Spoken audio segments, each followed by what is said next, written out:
السلام علیکم ورحمۃ اللہ وبرکاتہ۔ ایاک نعبد و ایاک نستعین۔ اسلامک انسائکلوپیڈیا 99 سے حسن آوان مخاطب ہوں۔ کریپٹو کرنسی حلال ہے یا حرام؟ ایک بہت حساس ٹاپک ہے۔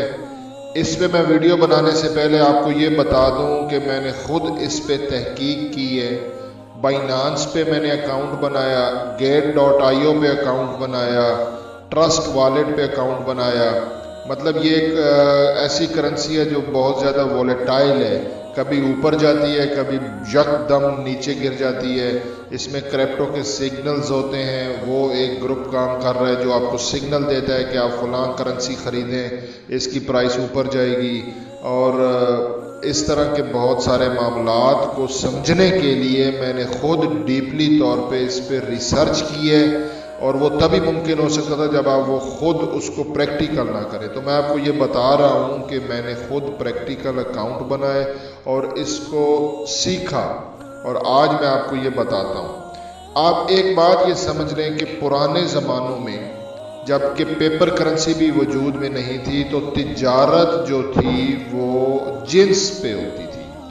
گندم لے کے جانور لے لینا، جانور لے کے گندم لے لینا، اسی طرح جانوروں کی کھالیں بیچی جاتی تھیں، سونا چاندی ہوا کرتا تھا، مطلب کرنسی نہیں تھی۔ پھر آج کل کے دور میں ایک پیپر کرنسی ہے۔ آپ 1000 والا نوٹ لے کے جائیں تو وہ اس کی ایک ویلیو ہے۔ اس کی وجہ کیا ہے؟ حالانکہ وہ جسٹ ایک پیپر ہے، لیکن اسٹیٹ گورنمنٹ اس کی ضمانت دی ہوئی ہے، جس کی وجہ سے اس کی ویلیو ہے۔ تو یہاں پہ ایک بات سمجھ لیں کہ کریپٹو کرنسی کو اگر ایز اے اسٹیٹ گورنمنٹ اگر اس کو کرنسی مانتی ہے تو وہ جائز ہے۔ ایک یہ باٹم لائن ہے، اور بہت ہی سادہ سی بات ہے کہ اگر کسی کنٹری نے کریپٹو کرنسی کو ایز اے کرنسی ایکسیپٹ کیا ہے تو اس ملک میں کریپٹو کا لین دین حلال ہوگا۔ جس طرح کہ پیپر کرنسی پہلے زمانوں میں نہیں تھی، آج کل حلال ہے۔ تو میں نے آپ کو پہلے بتایا یہ ایک بہت حساس موضوع ہے۔ اب جو بندے اس پہ کام کر رہے ہیں وہ کہیں گے اس سے اچھا بزنس ہی کوئی نہیں ہے، اور جو نہیں کر رہے وہ کہیں گے نہیں ہے۔ بہرحال دوسری ایک چیز یہ ہے کہ اسلام میں جو تجارت ہے اس میں کسی چیز کا قبضے میں لینا ضروری ہے۔ اب میں کوئی چیز خریدتا ہوں یا دیتا ہوں تو یہ ایک شرط ہوتی ہے کہ اس کو میں قبضے میں لوں، جبکہ کریپٹو کرنسی کا ریئل میں کوئی وجود نہیں ہے، یہ جسٹ ایک ڈیجیٹل کرنسی ہے۔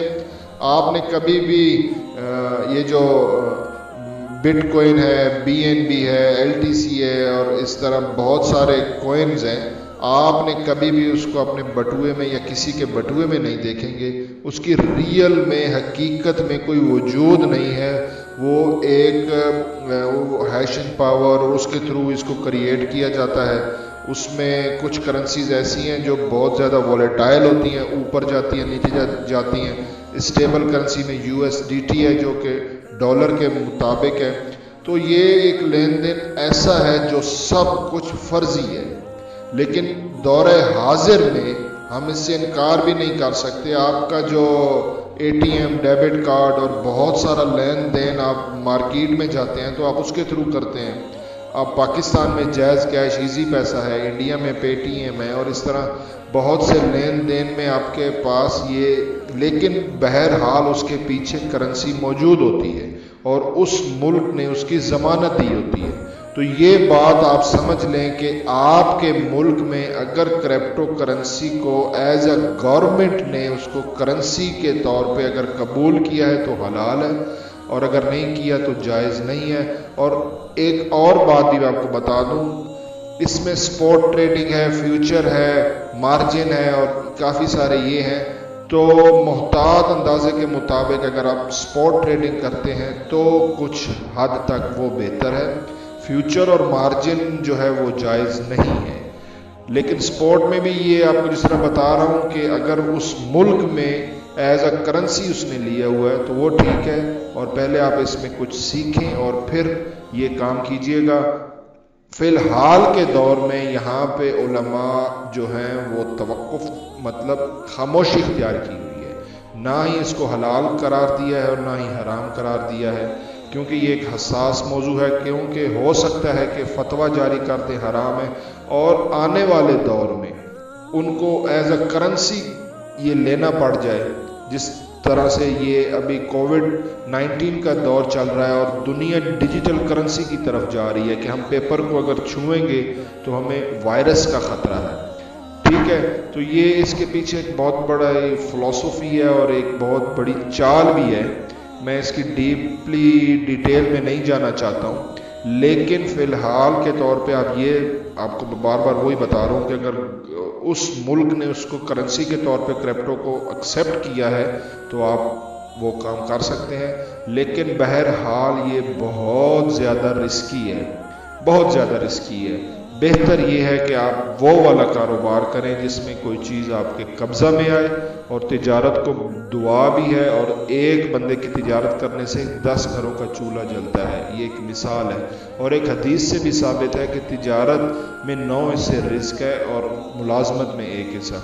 تو آپ کو ریئل تجارت کر لیں، کپڑے کا، جوتی کا، جیولری کا، فوڈ کا، کوئی بھی اس قسم کا کام کر لیں۔ اگر آپ سرمایہ دار ہیں، آپ کے ساتھ بہت سارے لوگ جڑ جائیں گے، ان کا بھی روزگار کا ذریعہ ہوگا اور آپ کے کاروبار میں برکت ہوگی۔ چینل سبسکرائب کر دیں اور اس ویڈیو کو آگے شیئر کر دیں۔ آپ کے شیئر کرنے سے آپ کا کچھ نہیں جانا، بلکہ آپ کو مل جانا ہے، وہ ہے صدقہ جاریہ، کیونکہ جو انسان نیکی کے کام میں معاون بنتا ہے وہ صدقہ جاریہ میں اس کا ثواب لکھ دیا جاتا ہے، کیونکہ ہو سکتا ہے کہ آپ کے شیئر کرنے سے کسی ایسے انسان کے پاس یہ ویڈیو چلی جائے جس کو اس کی ضرورت ہو، تو آپ کے لیے صدقہ جاریہ ہوگا۔ جزاک اللہ، اللہ حافظ۔